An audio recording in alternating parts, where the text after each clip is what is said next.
Hi everyone, I'm Gödel. This is the Church of Logic. Today we're going to talk about the theories of arithmetic and arithmetization. So, we talked extensively about incompleteness and how it was cool, and how the main idea was that if you had a logic that's expressive enough to talk about Turing machines and is complete, then you can use that logic to decide whether a Turing machine halts, right? You just basically ask the question, does the Turing machine halt? And because your logic is complete, you can sort of like check all the possible proofs, and either there's a proof that it halts or there's a proof that it doesn't halt, and that kind of gives you the answer. And then because there is no such algorithm to determine whether a Turing machine halts, you know that, actually the theory can't possibly be complete, and so we have a contradiction. All right, so that's a 10-second summary of the incompleteness theorem. What Gödel did originally was use a theory called piano arithmetic. He actually didn't. He used a variant of what he called Principia Mathematica, but which is sort of more reasonably described as second order arithmetic. But people immediately figured out, you don't need the second order part. You can use ordinary piano arithmetic, which is just the theory that has, addition, multiplication, 0, 1, equality, etc. And that expresses the ordinary things over the natural numbers. And as axioms, it has reasonable axioms for those things, including induction, right? If you can prove something holds for 0, and then you can prove that if it holds for n, then it holds for a successor of n, you can prove that it holds for all numbers. Great. All right. That theory is actually very weak, and it is very much not obvious that it can encode anything about Turing machines, right? It talks about numbers and arithmetic, and it's not clear that it can talk about Turing machines. What is kind of interesting is that Gödel found this trick to say, it can talk about Turing machines. And he didn't actually, use the concept of Turing machine. He used the sort of more subtle concept of, encoding the logic itself and diagonalization. But eventually, so his trick worked for both. And eventually Turing came and said, here's Turing machines, blah, blah, blah. We can use it to give a proof of incompleteness. And Gödel was like, that's the correct proof. But the trick to use arithmetic to talk about Turing machines was found by Gödel himself. And I'm going to try to explain this trick because it's beautiful, and it's going to help me explain another trick, which is even more beautiful, a little bit more subtle, about arithmetic without multiplication, with just plus. Basically, I'm kind of giving away the punchline, but basically in arithmetic with only plus and no multiplication, you don't have incompleteness. It's actually a complete theory. It's a theory that's decidable. If you can express a quantified logical statement about the natural numbers that doesn't involve multiplication, then there's actually a procedure, an algorithm that takes that thing and tells you whether it's true or not, which is cool. However, it has been proven, and this is kind of a mind-bending, statement, that any algorithm that does this takes an arbitrary statement, quantified statement, for all exists something about natural numbers that only involves addition. Any algorithm that knows how to decide that, and there are some, it must run in at least double exponential time in the size of the statement it's trying to decide, which is crazy, right? It's very, very impractical. And how could you possibly prove something like that? How could you possibly prove that every algorithm you could possibly come up with is actually a bad algorithm? I'm going to explain that in a future episode. For now, I'm just going to focus on arithmetic with multiplication and plus and 0 and 1, and I'm going to explain how one can cleverly encode Turing machines in that and it's going to help us with that second result. So, okay. The first thing is, you have arithmetic, you have plus and times. Maybe you just have equality. Maybe you don't even have 0, right? The observation here is because you have for all and exists, you can actually express a bunch of additional operations, right? For example, you can express 0 as the number such that if you add it to any other number, then you get the same number, right? So 0 is the n such that for all y, n plus y equals y. All right, so now you've defined 0 with a formula. And it turns out that defining things with a formula is just as good as actually having the constant 0 in there. And it's the same with less than, right? You could say that x is less than y if there is some z such that x plus z equals y, right? So you don't need actually less than in your language to be able to talk about less than. All right, okay. So now you can sort of have this minimalistic language where you only have plus and times and equals and, a few other things. And as long as these satisfy reasonable statements about, natural numbers, you can express a whole bunch of other things, including less than, and things like divides, right? X divides y if there is some z such that x times z equals y. And hey, guess what? This allows us to express what it means to be a prime, right?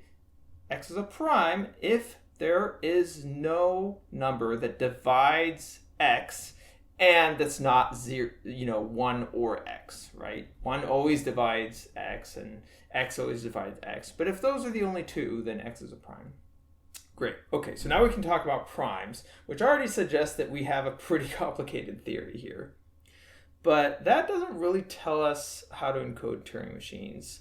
I think the crucial element we need to be able to encode Turing machines is going to be the ability to talk about finite sequences of some arbitrary length, right? The sequences may be finite, they're not infinite, but you want them to be of some unbounded length or of some length that is a variable, right? I can easily talk about sequences of length 3 for some hard-coded 3, right? Just by writing down 3 variables, x, y, and z.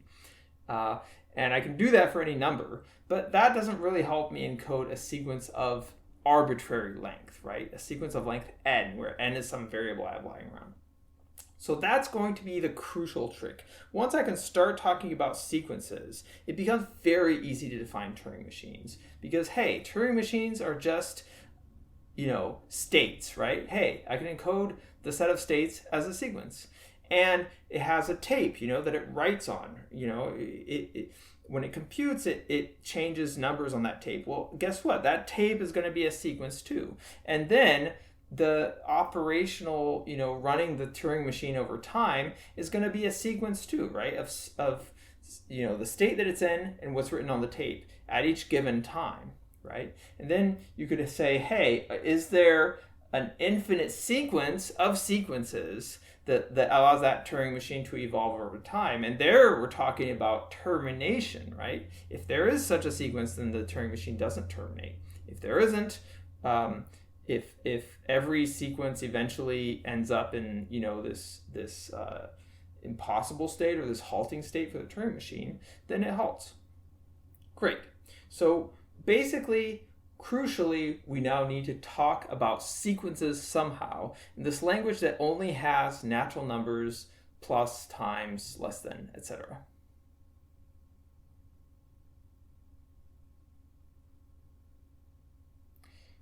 So how are we going to do that? Well, here we need to be clever.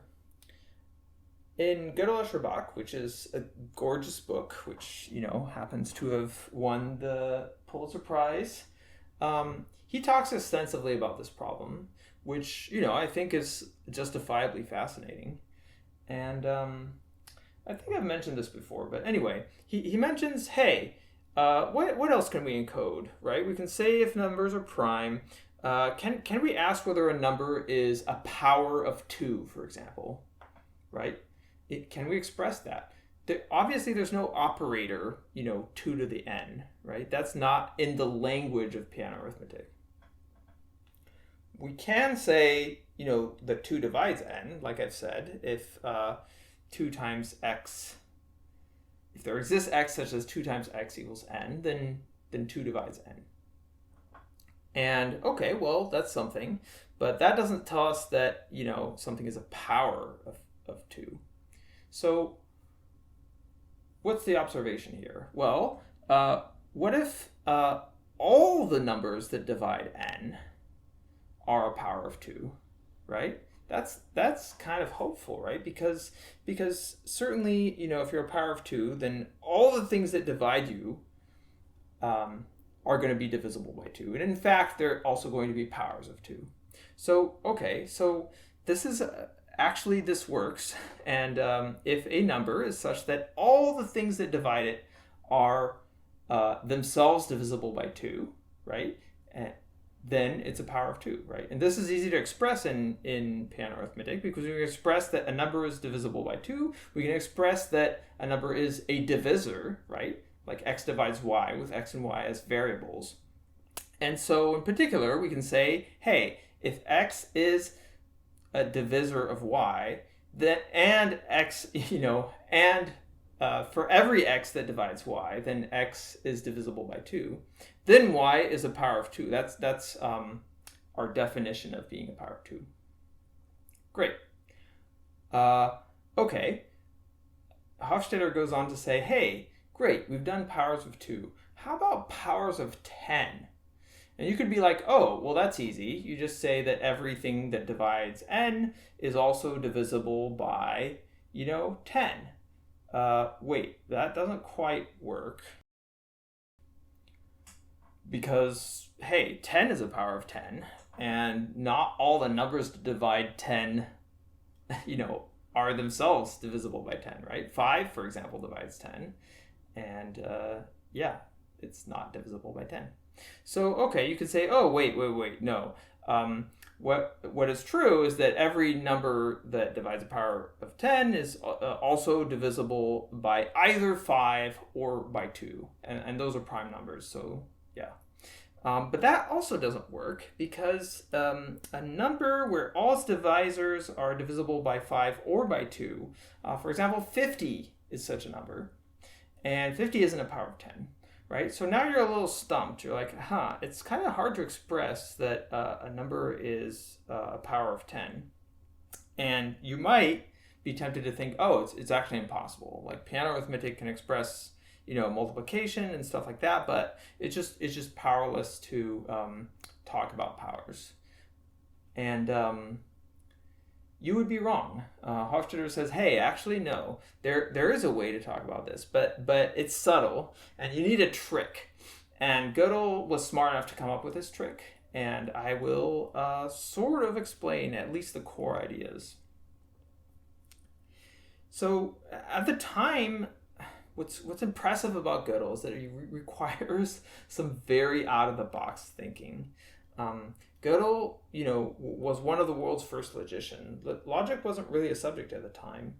And what's required here is a certain amount of number theory. And it's kind of surprising that Gödel managed to use number theory, a completely different subject, and inject it into logical thinking. It's really out of nowhere, this idea. Once you have this idea once, then you're in pretty good shape. But you have to have it the first time. That's the tough bit. So what is this idea? There's a theorem called the Chinese remainder theorem. Now, I'm a little uncomfortable with the name, but in some ways it's accurate, because apparently it was well known in China in the 14th century, I think. And, I don't know.